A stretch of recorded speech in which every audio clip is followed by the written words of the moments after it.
జయ శ్రీరామ్. గురుభ్యో నమ. గురు బ్రహ్మ గురు విష్ణు గురుదేవ మహేశ్వర గురు సాక్షాత్ పరబ్రహ్మ తస్మై శ్రీ గురవే నమ. నిజంగా ఈ మాట మాత్రం నేను హార్ట్ఫుల్గా చెప్తున్న మాట అనమాట. చాగంటి గారు అంటే నాకు నిజంగా పరమేశ్వరుడు కంటే కూడా ఎక్కువ అనమాట.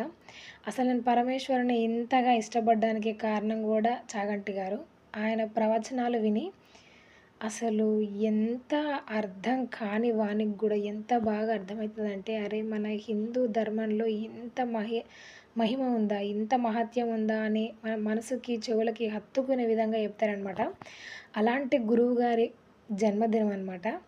నాకైతే చాలా సంతోషంగా ఉంది. నేను ఈ రోజు కోసం అయితే ఒక నెల రోజుల నుంచి వెయిట్ చేసి గురువుగారి పుట్టినరోజు నాడు మాత్రం ఒక మంచి వీడియో చేయాలి అనిపించింది నాకు. నాకు తోచిన విధంగా నాకు గురువుగారి మీద ఉన్న ఒక ఇష్టంతో చేస్తున్న వీడియో. అయితే గురువుగారు అయితే 1959 జూలై 14వ తారీఖు పుట్టారనమాట. వాళ్ళ అమ్మ పేరు సుశీలమ్మ, నాన్న పేరు శివసుందర్రావు. వీళ్ళది గోదావరి జిల్లా, పశ్చిమ గోదావరి జిల్లా ఏలూరులో గురువుగారు పుట్టారంట. అయితే గురువుగారికి ఒక తమ్ముడు, ఒక చెల్లె, 2 అక్కలు ఉంటారు. వీళ్ళ నాన్నగారు స్కూల్లో ప్రధానోపాధ్యాయులుగా పనిచేశారంట.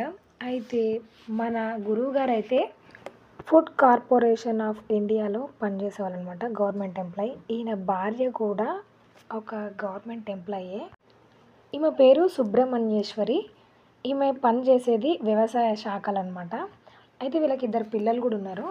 అండ్ వాళ్ళకి పెళ్ళిళ్ళు అయిపోయి వాళ్ళకు కూడా పిల్లలు ఉన్నారు. అయితే గురువు గారు ఫస్ట్ ప్రవచనం స్టార్ట్ చేసింది ఎలాగంటే, ఒక యాదృచ్ఛికంగా ఒక ప్రవచనానికి వెళ్ళిన గురువు గారు మనందరికీ గురువు అయ్యే సిచ్యువేషన్ క్రియేట్ అయిందనమాట. కాకినాడలో మాతా శివచైతన్య అనే ఒక పెద్దావిడ భాగవతంలో ప్రవచనం చేస్తూ ఉన్నారనమాట, భాగవతం గురించి.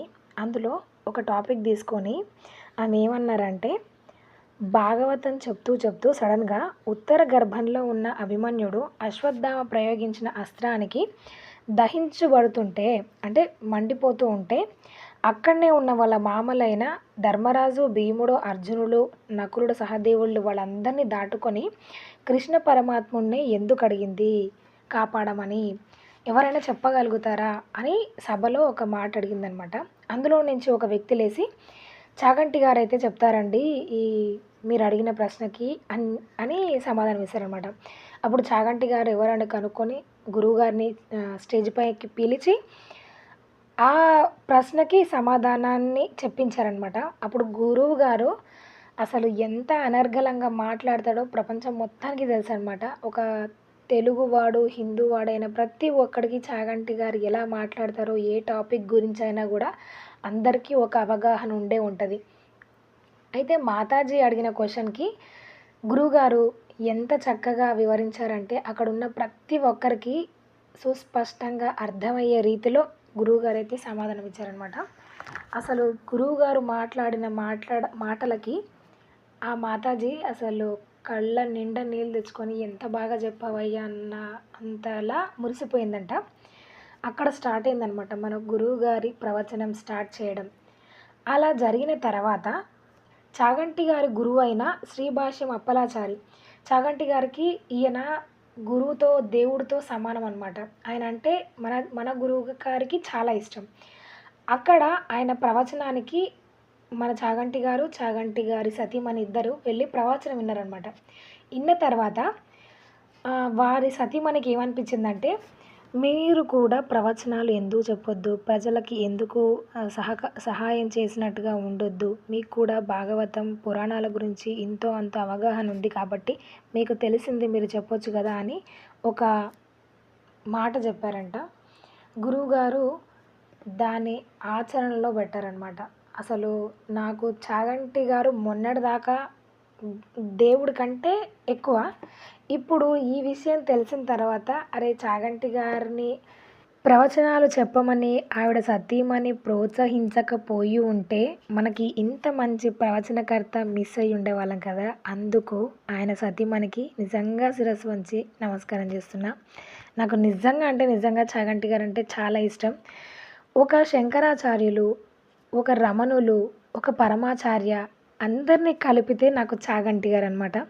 అసలు శివుడికి ఉన్న వైభవం, శివుడి యొక్క గొప్పతనం తెలుసుకుంది మొత్తం కూడా చాగంటి గారి ప్రవచనాల వల్లే. అఫ్కోర్స్ నేనే కాదు, నా కుటుంబ సభ్యులందరూ కూడా, నా తోబుట్టువులు కూడా, ఈవెన్ వాళ్ళు వింటూ ఉంటే విని ఏంటా అని తెలుసుకున్న ఇదనమాట. మా సిస్టర్కి అయితే ఇంకా చాగంటి గారంటే అసలు చెప్పలేనంత ఇష్టం అనమాట. ఆయన ఏం చెప్పినా కూడా అసలు బుర్ర, బుద్ధి, మనసు అన్నీ ఒకే దగ్గర కేంద్రం చేసి మరీ వింటుందనమాట. చాగంటి గారంటే అంత ఇష్టం. నిజంగా మా లైఫ్లో ఒక కోరిక ఉంది, మేము లైఫ్ మొత్తంలో ఒకసారి ఇది నెరవేర్చుకోవాలి అనే కోరిక ఏదైనా ఉందంటే చాగంటి గారిని ఒక్కసారి కలిసి స్వామివారి పాదాలకు ఒక్కసారి దండం పెట్టుకొని ఇంక ఏం మాట్లాడే అవకాశం రాకపోయినా పర్లేదు, ఒక్కసారి గురువుగారిని చూసి పాదాలకు నమస్కరించుకుంటే చాలన్నమాట. అంత ఇష్టం నాకు చాగంటి గారంటే. అండ్ గురువుగారు ఏ ప్రవచనం చెప్పినా కూడా అసలు ఆ దేవి దేవతలు అలా మన కళ్ళ ముందు కనిపిస్తూ ఉంటారనమాట. అంత బాగా చెప్తారు. ముఖ్యంగా గురువుగారు చెప్పిన ప్రవచనాలు అన్నవరం సత్యనారాయణ స్వామి మహత్యం, శివపురాణం, హనుమాన్ చరిత్ర, శ్రీకృష్ణ అవతారం, లలితా వైభవం, విష్ణు పురాణం, అయ్యప్ప స్వామి దీక్ష ఎలా చేయాలి, శ్రీ శ్రీ షిరిడి సాయివారి చరిత్ర, కనకదార స్తోత్రం, కార్తీక మాసంలో దాని మహత్యం ఏంటిది అంటే కార్తీక మాసం ఎలా చేసుకోవాలి, సుబ్రహ్మణ్య చరిత్ర, భాగవతం, రామాయణం, భాగవతం, రాముడి పట్టాభిషేకం గురించి ఇట్లా చెప్పుకుంటూ పోతే శ్రీకృష్ణ నిర్యాణము, పాండవుల మహత్యము, అండ్ మన సౌందర్యలహరి, రుక్మిణి కళ్యాణము, గోమాత విశిష్టత ఎన్నో ఉన్నాయండి. భజగోవిందం, గురుచరిత్ర, శ్రీరామ పట్టాభిషేకం విశిష్టత, సుందరకాండ, ఆదిశంకరాచార్య జీవితం గురించి, పరమాచార్య జీవితం గురించి, సుబ్రహ్మణ్య షష్ఠి గురించి అసలు చెప్పుకుంటూ పోతే అసలు మనకి రోజులు సరిపోవన్నమాట. అలాగా మన భారతదేశంలో దేవీ దేవతల విశిష్టతల గురించి అన్నీ చెప్పి ఉన్నారు గురుగారు అనమాట. అది కూడా తను చేసే వర్క్ని డిస్టర్బ్ చేసుకోకుండా, అంటే ఒకరోజు కూడా తన ఆఫీస్కి లేట్ వెళ్ళారంట, ఒకరోజు కూడా లీవ్ పెట్టారంట. ఇవన్నీ ప్రవచనాలు జస్ట్ ఆదివారాలు శనివారాలు మాత్రమే చెప్తారంట. గురువుగారు ఉన్న చుట్టుపక్కలలో ప్రవచనాలు చెప్పాల్సిన అవసరం వస్తే తన ఛార్జీలతోటే వెళ్తారంట, క్యాబ్ బుక్ చేసుకొని. కొంచెం దూరం అయితే మాత్రం స్లీపరు అంటే ఫస్ట్ క్లాస్ సెకండ్ క్లాస్ ఉంటాయి కదా, అట్లా బుక్ చేసుకొని వెళ్తారంట. మరీ లాంగ్ అయితే మాత్రమే 1-2 టికెట్స్ వాళ్ళతోటి వేయించుకొని గురువుగారు వెళ్ళి ప్రవచనం చేసి వస్తారంట. ఎంతటి మహానుభావుడు అంటే నిజంగా కలియుగంలో కలిపురుషుడే అనమాట. నేను ఎక్కడో మెసేజ్లో చదివాను. నిజంగా ఇంతటి మహానుభావుడు ఎవరు లేరు. అండ్ త్వరలోనే ఆ శంకరుని దయ వల్ల ఈ శంకరుని దర్శనం కలిగి గురువుగారి పాదాలకు ఒక్కసారి నమస్కారం పెట్టుకునే భాగ్యం రావాలని మనస్ఫూర్తిగా శివయ్యకైతే దండం పెట్టుకుంటున్నాను. ఖాళీగా ఉన్నాం కదా అని ప్రవచనాలు వినే స్టేజ్ నుంచి ఖాళీ చేసుకొని మరీ ప్రవచనాలు వినాలి అనే స్టేజ్కి తీసుకొచ్చిందైతే చాగంటి గురువుగారే అనమాట. గురువుగారు చెప్పిన మాటలు ఎన్నెన్నో మన జీవితానికి ఉపయోగపడే ఉంటాయన్నమాట. అందులో ఒకటి నా మనసుకు బాగా నచ్చింది ఏంటి అంటే, కాళ్ళు తడవకుండా సముద్రాన్ని ఎట్లా దాటలేవో, కళ్ళు తడవకుండా కూడా సంసారాన్ని అట్లా ఈదలేవు అని ఒక మాట. నిజంగా అది ఇట్లాంటి మాటలు వందలు, వేలు, లక్షల్లో చెప్పారు గురువుగారు. ప్రతి ఒక్క దాన్ని మీరు ఆచరించి ప్రయత్నిస్తే మీ జీవితంలో సక్సెస్ మీ వెంటే నడుస్తూ ఉంటుందన్నమాట.